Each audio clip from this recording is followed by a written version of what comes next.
এটা প্রোডাকশন আর এক্সপায়ারি কোথায়? এইটা আছে, কিন্তু আমি যেটা হাত দিয়েছি ওটা কোথায়? ওটা বের করেন। এই একই প্রোডাক্ট, সেম প্রোডাক্ট না? Same product. একটার আছে আরটার নেই কেন? উঠে গেছে মানে কি আপনি ঘষে উঠে ফেলছে? এটা ঘষাঘষি হয়েছে। এটা ঘষাঘষি আপনি দেখেন, এটা স্ক্র্যাচ আছে কিনা, এটা নিচে স্ক্র্যাচ আছে, আপনি দেখতে পাচ্ছেন এটা নিচে স্ক্র্যাচ। এটা দেখেন, এগুলো মোস্ট অফ প্রবলেম, এগুলো বেশিরভাগই ফেয়ারনেস ক্রিম। ওটা কি আর কি কি বিক্রি করেন?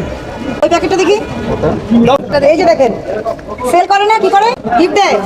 বলছে আপনার সামনে এগুলো এখনো দিন না গিফট আইটেম। এখানে কেন রেখেছেন? দাঁড়ান, এখানে কেন রেখেছেন? এখানে রাখতে পারো না, সেই কথা। আরে না না, ডেট চলে গেছে তো, কেন রাখতে পারবেন না? মার্চ মাসে ডেট চলে গেছে, আপনাকে বুঝতে হবে। মার্চ না, আপনি এটাকে নিচে থেকে উঠেছি আমরা।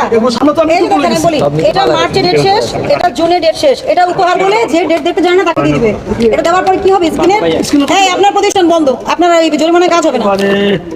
আপনি মেয়াদোত্তীর্ণ জিনিস কোথায় রাখেন আমাকে বলেন? নিচে ফালাই দিই নিচে ফালানোর বিষয় না, মেয়াদোত্তীর্ণ জিনিস আলাদা রাখতে হবে আপনাকে, আলাদাভাবে এটাকে।